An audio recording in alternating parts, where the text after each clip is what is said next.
Being able to short the market is called shorting.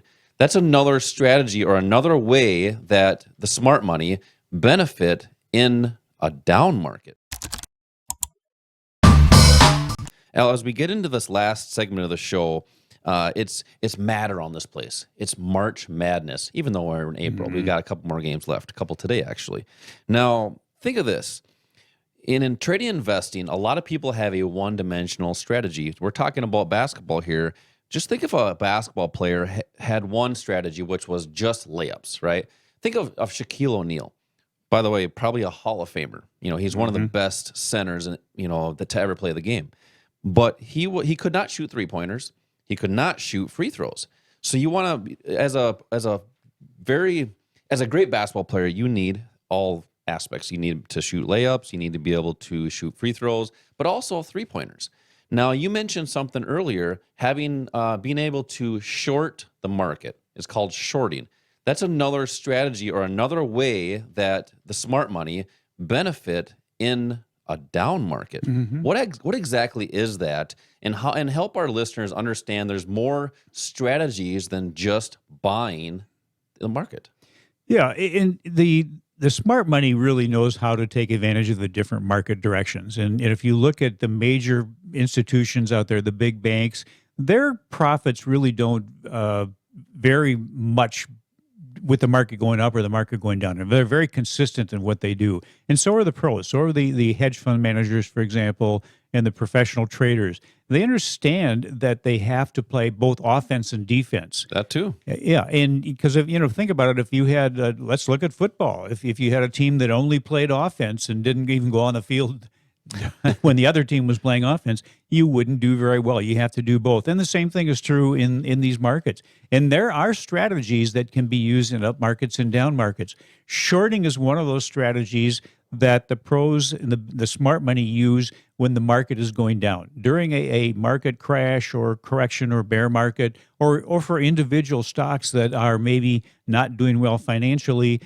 institutions and the pros will short them. In other words, they will sell something that they don't even own. And you as an individual can do this. You can short. If you wanted to short Apple stock, for example, what you would do is on your trading platform, you just basically hit a button that says sell short, or you can call the broker and say, I want to short 100 shares of Apple stock. You don't own it, but what they're going to do is they're going to loan you somebody else's shares that you sell, and then you have an obligation. So you're selling them at a high price. You have an obligation to buy them back, and you want to buy back at a low price. And the difference then is your profit. You're doing the opposite of what you typically would do. Most people, when they enter the market, they will buy something, hopefully at a low price, with the intent of selling it at a higher price. With shorting, you're just doing the opposite. You're selling it high, buying it back, and returning those stocks at a lower price. Al, I'm sure you confused everybody right now. The concept doesn't make any sense. It does not. Just think of it this way. And I was doing a show with a guy a while back. He said it's because you can. To make it simple, opening and closing a position. When you buy a position at $100 and you want it to go up, so you close it at 110, that profit potential is $10. Right. Flip it around, it's the same exact thing. You open your position at $100 and you want it to go down to 90, that difference there is the profit potential. It's the same thing. It's just, we'll call it upside down. So the concept doesn't make any sense.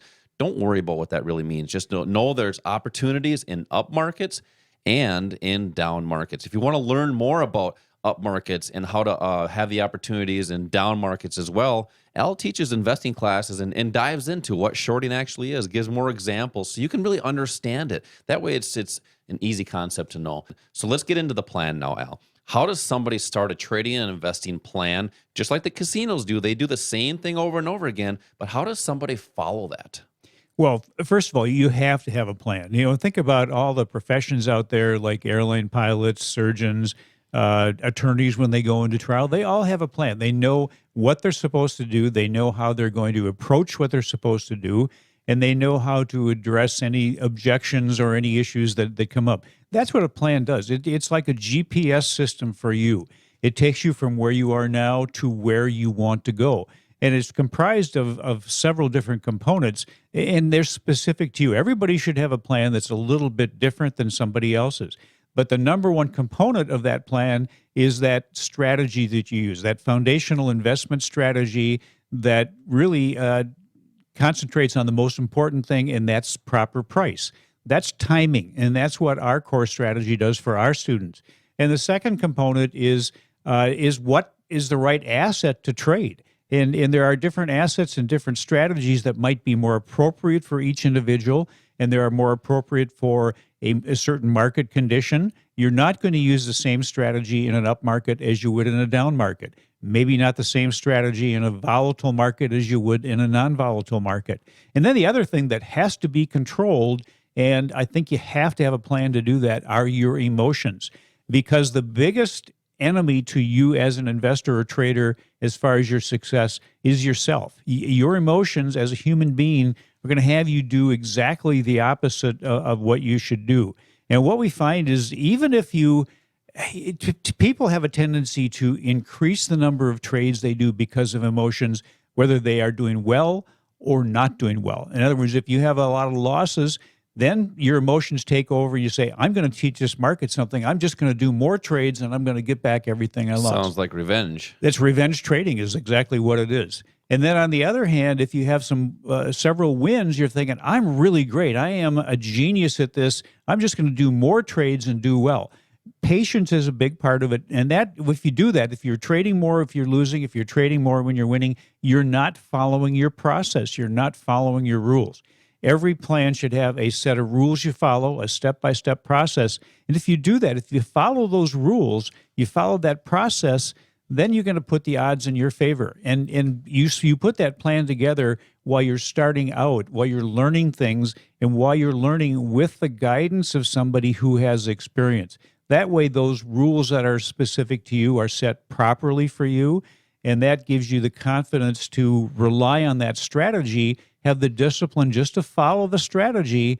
Don't think about the fact that you want to make a lot of money. Just think about the fact that you want to learn how to be consistent, and then that everything follows from there. But you have to have the discipline to follow that plan in order to have the ability to be consistent and to do this with confidence. Yeah, that plan I do feel is probably one of the most important things as a trader investor they need to have, and then rules within that plan.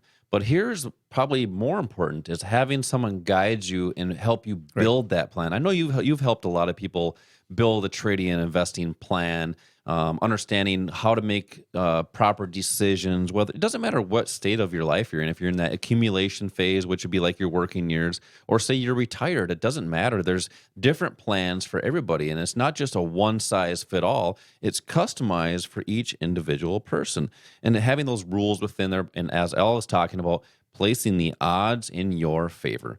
Al, you got some great words of wisdom every week. Let's hear them. Tony Robbins, one of the more better-known motivational speakers, said this: leaders or successful spend 5% of their time on the problem and 95% of their time on the solution. Now, how about you? Are you in the 5% or the 95%? Remember, your actions are responsible not only for what happened to you in the past, but also the present and the future. And if you're not happy with what's happened in the past, and you want the present and the future to be different, your actions have to be different. What you do today is going to determine your future. Maybe now is a good time to concentrate on the solution and not let concentrating on the problem control your actions. Same time as always next week. Until then, retire young, my friends.